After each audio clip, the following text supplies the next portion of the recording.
Spain நாட்டின் மிகப்பெரிய விமான விபத்து. 1977 மார்ச் 27 அன்று ஸ்பெயின் நாட்டின் கனரி தீவுகளில் உள்ள டெனரிஃப் தீவில் மிகப்பெரிய விமான விபத்து ஏற்பட்டது. இந்த விபத்து லாஸ் ரோடியோஸ் விமான நிலையத்தில் நடந்தது. இது உலக விமான போக்குவரத்து வரலாற்றில் மிக மோசமான விபத்தாக கருதப்படுகிறது. இந்த விபத்தில் KLM மற்றும் பான் அமெரிக்கன் வேர்ல்ட் ஏர்வேஸ் ஆகிய 2 பெரிய விமானங்களும் நேருக்கு நேர் மோதிக்கொண்டன.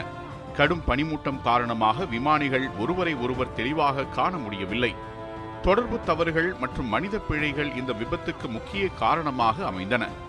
KLM விமானம் பறக்கத் தொடங்கிய போது பான் ஆம் விமானம் இன்னும் ஓடுதளத்தில் இருந்தது. பனிமூட்டத்தால் இரு விமானங்களும் ஒன்றுக்கொன்று காண முடியாமல் KLM விமானம் வேகமாக முன்னேறி பான் ஆம் விமானத்துடன் மோதியது.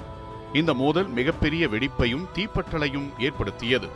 இந்த விபத்தில் மொத்தம் 583 பேர் உயிரிழந்தனர். இது விமான விபத்துகளில் இதுவரை ஏற்பட்ட மிக அதிகமான உயிரிழப்புகளில் ஒன்றாகும். பான் ஆம் விமானத்தில் இருந்த சிலர் மட்டும் உயிர் தப்பினர். ஆனால் KLM விமானத்தில் இருந்தவர்கள் பெரும்பாலும் உயிரிழந்தனர். இந்த விபத்துக்கு பிறகு உலக அளவில் விமான பாதுகாப்பு விதிகளில் பெரிய மாற்றங்கள் செய்யப்பட்டன. விமானிகளுக்கான தொடர்பு முறைகள் மேம்படுத்தப்பட்டன.